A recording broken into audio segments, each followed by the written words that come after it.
成本只要10几块钱，就可以做一道非常火的江湖菜——钱江鸡杂。边煮边吃，热热火火，安逸。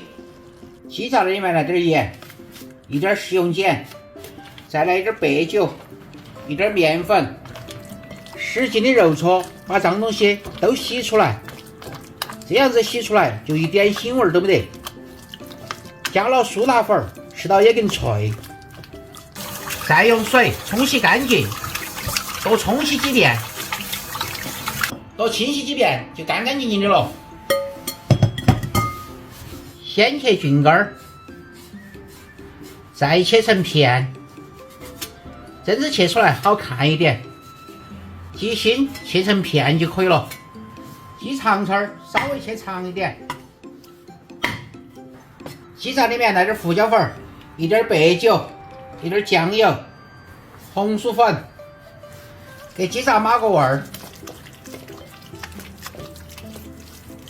钱江鸡杂泡菜不能少，泡椒切马耳朵，泡姜切丝，这个下饭才安逸。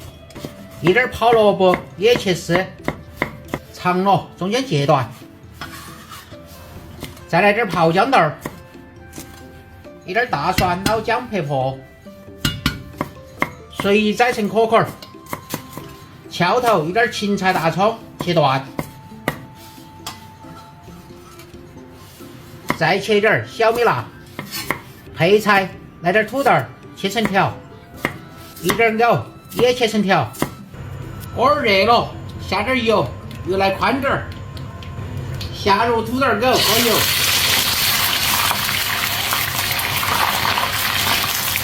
油炸1分钟左右，捞起来打底。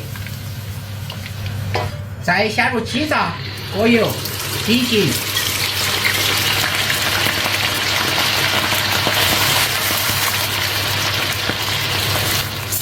鸡心就捞起来。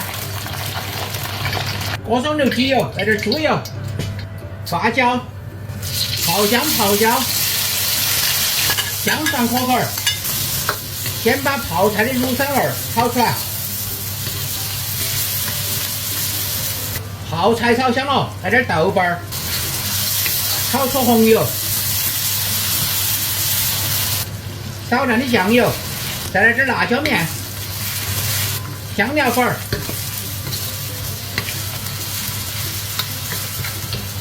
加入鸡杂，一点白酒，翻炒2下，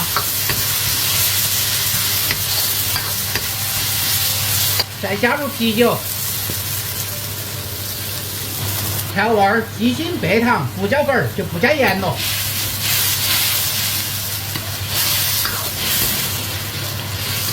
好，煮2-3分钟。小米辣放进来，再下入芹菜，翻炒2下，最后来点锅边醋。好，关火，舀进来，点缀一点芹菜，钱江鸡杂就好了。